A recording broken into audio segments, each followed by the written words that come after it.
The 16% chasm is a psychological phenomenon for social contagion. So think iPhones or hula hoops or whatever social thing is going around. If it's below 16% in the populace of an area, it's still fringe. Like you're talking about adoption? Adoption, exactly. So if it's like whatever, people are picking up roller skating or people are picking up, pick the latest thing, Yeah. freestyle rap, whatever. Is it really going to catch on to the wider populace? Around 16%, because of statistics, you're still a few deviations away from the norm, from the mean, and so it's still considered to be fringe. And so what happens is that it's very difficult for things to break past that 16%, but once they do, it explodes or it hits that ceiling and it collapses. So that's where we're at right now in America. And I think in the greater world, we're at that 16% chasm of, is preparedness going to catch on and just like ignite? Or is it going to hit that ceiling and then be thought, no, this is just too weird and go back down again? I don't know. I think it's going to explode just based upon the pressures of the world and polycrisis, which we can get into later. But right now it's at that 16% chasm where we're kind of waiting to see what's going to happen. It would be very hard for any academic to hear what you're saying and dismiss it. So why then are people still so reluctant? It seems that we're so conditioned to not prepare and to not have self-sufficiency. What do you think it's going to take to get over that 16% hurdle for mass adoption? So this is what I'm seeing. I wanted to find a psychological and sociological reason for why people do absolutely nothing to people do, they buy their $1 million bunker. What I found is there's a theory called protection motivation theory. It's a psychological theory. It's very easy to understand. And it absolutely explained the entirety of what I saw. Protection motivation theory is very simple. It's got two parts and only two parts. There is the threat appraisal portion, and then there's the coping portion. Of the two, the coping portion is most powerful. So before I explain this, let me just take a step back. It is not healthy to doom scroll on a regular basis. And our brains were not designed to think about every single peril and every single threat that happens throughout the entirety of the world. It's overwhelming. It's psychologically unbearable. You cannot think about all 50 different types of disasters that are happening from wherever, from Mogadishu to Seattle to whatever, Toronto. You just can't. And so a lot of folks look at these things and go, okay, I just can't think of it all. And they flush. The government's going to take care of me. I'm not going to worry about it. They, kind of an ostrich in the head. And that's understandable from a psychological perspective.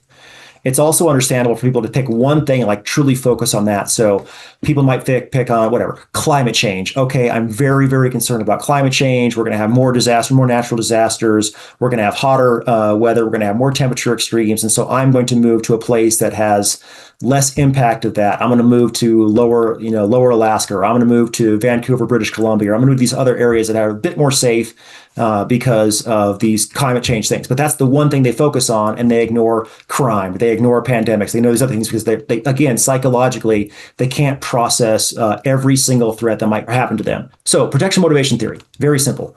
The threat appraisal is just this. It is the recognition and the processing of the risk. We do this intellectually, we do this emotionally, we do this socially, and we do it through repeat play.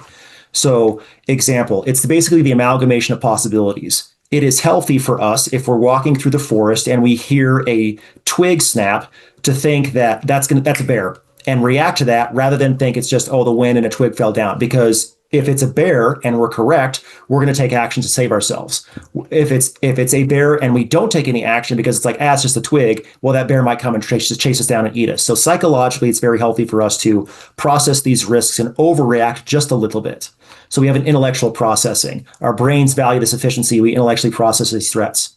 Then we have an emotional processing. So for example, very similar to the intellectual processing, if you've ever swam in a freshwater area, a lake in the middle of Canada, the middle of America, nowhere near the ocean, and something brushes against your leg, the first thing you think of is shark.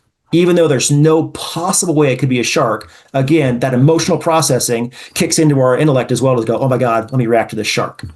And then the more powerful of the three in longer term things is the social processing. What are other people doing around me?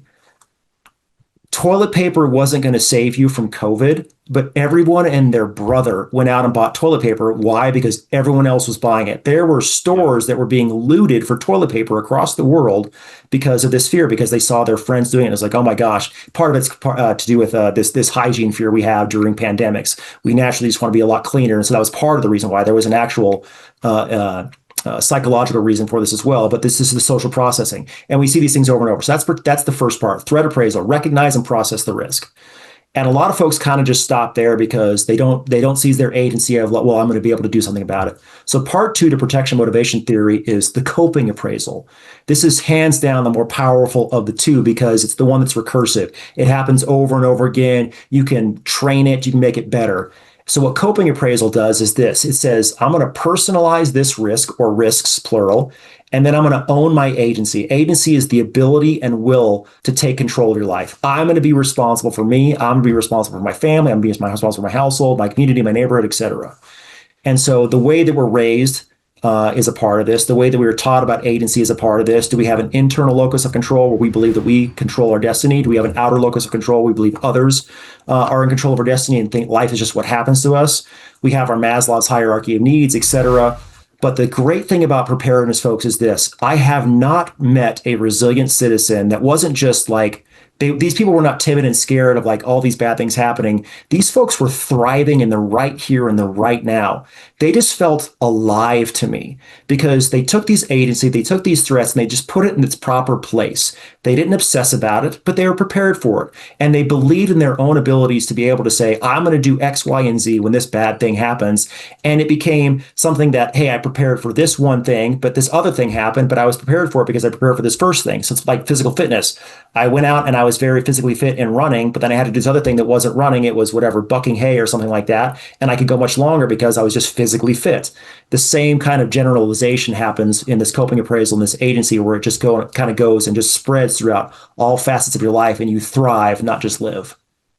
It is quite concerning that conformity plays such a role in this, because you know the majority of people aren't going to do this until they're told. But to do it when it's not normal takes kind of a special person. Usually insanity and genius are cousins. That's one of the things I want to do with my book here, because I've read the majority of prepper books out there. And unfortunately, I know why they wrote them the way they did. But a lot of them, they start out on page one and it's fear and gear. It's here's the fear, here's the apocalypse, here's the whatever, and then here's some gear to do things with it. And then it ends on fear as well. And just the whole book is fear.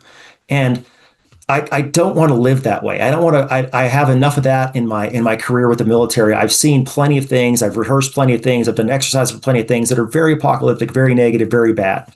And I don't want to dwell on that for my entire life. I want to be able to think about the other end of the coin. There's the doomerism, and there's the optimism as well. What can I do to thrive? What can I do to be attractive? And that's what I'm trying to do with my book here, is show that there is a different way of preparedness that's not just, henny penny, the sky is falling all the time, but I'm going to live in the here and now, and I'm going to be the best me I can possibly be. I'm going to fight local. I'm going to win local. I'm going to make the best of things. I'm going to live life to the fullest, etc. I'm going to have the best now that I can have and still also prepare. Those things can go together. And I'd love to have some impact on national governments as well. And I'm talking to folks that are at those upper echelons across the world to try to tell them how they can sell this to their populace in a non-crazy, non-stupid way, a non-fear and gear way that just increases the agency of their populace, of their citizens writ large. I do believe, though, that there has to be an element of fear initially. Like that kind of has to be part of the impetus, because we've had that condition out of us. People don't have to look both ways when they're crossing the road. They just look at the light. Everything is kind of a binary decision, which is basically given an instruction manual for. And therefore, you don't have to be fearful of anything. Mm-hmm. You can just kind of walk through the forest and not worry about the tree branch breaking, or not even think about it, block it out altogether. But I think initially people almost have to be reminded of how vulnerable they are in the universe. And that does require an element of, you realize that if the lights go out, nobody's coming to save you or your family, right? And that the only people who are coming to you are probably going to be bad guys. People have to understand that they're alive first before they can take that next step in their preparedness evolution, which, yeah, you don't want to stay in that fear state, but that's kind of the impetus, I find. It is. It's a catalyst. And we find this interaction between like efficiency or technology and resiliency. So as cell phone adaptation increased in the world, so did the number of phone calls for lost hikers because they're like, oh, I got my cell phone. I can go hike, pick a mountain. I can go pick a mountain and I can go hike it. And if I get into trouble, I've got my 8 ounce bottle of water. Okay, I've ran out of that. Now the weather's coming in. It's bad. Let me make a phone call and have the helicopter come and rescue me. Well, yes, that is that. Yes, we've lost some of our resiliency because our technology has made it so that we can be saved a lot easier.